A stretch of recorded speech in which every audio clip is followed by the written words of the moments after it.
இந்த மாதம் ஆண்டவர் கொடுக்கிற நல்ல வாக்குத்தத்தம், நான் விழுந்து போன தாவீதின் கூடாரத்தை திரும்ப எடுப்பித்து கட்டி அதனுடைய திறப்புகளை அடைத்து பாழாய் போனதை சீர்படுத்தி நான் அதை ஸ்தாபிப்பேன்.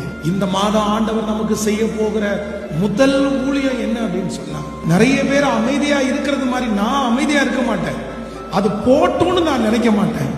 ஆண்டவர் சொல்றாரு, இந்த மாதம் திரும்ப கட்டுகிற ஊழியத்தை ஆண்டவர் செய்வேன் என்று கர்த்தர் வாக்கு கொடுக்கிறார். இரண்டாவது ஆண்டவர் வாக்கு கொடுக்கிறார், நான் பழுது பார்க்க போறேன், ரெடி பண்ண போறேன், ஓட்டைகள் எல்லாம் கர்த்தர் அடைக்க போறேன், உடைஞ்சு கிடக்கிறதெல்லாம் அவற்றையும் கர்த்தர் இந்த மாதம் அப்படியே அந்த ஊழியத்தை ஆண்டவர் செய்ய போறார். மூன்றாவதாக கர்த்தர் சொல்றாரு, பூர்வ நாட்களில் இருந்தது போல.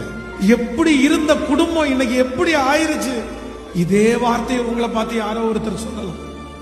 ஆனா இந்த மாதம் ஆவியானவர் உங்க வீட்டுக்கு வர்றாரு, மறுபடியும் மறுபடியும் அவங்க கண்ணுக்கு முன்னாடியே பூர்வ நாளில் இருந்தது போல உங்க வீட்டை தேடி அத்தனை பேர் வருவார்கள், உங்க சூழ்நிலை மாறும். நாலாவது ஆண்டவர் வாக்கு கொடுக்கிறார், நான் ஸ்தாபிப்பேன், இனி பிடுங்குவார் இல்லை, இனி அழிப்பார் இல்லை, இனி ஆண்டவர் நிறுத்துகிறது நித்திய நித்திய காலமாய் நிறுத்துவார். கர்த்தர் நிலைப்படுத்துகிற ஸ்தாபிக்கிறது வருகை வரைக்கும் தொடரப்போகிறது.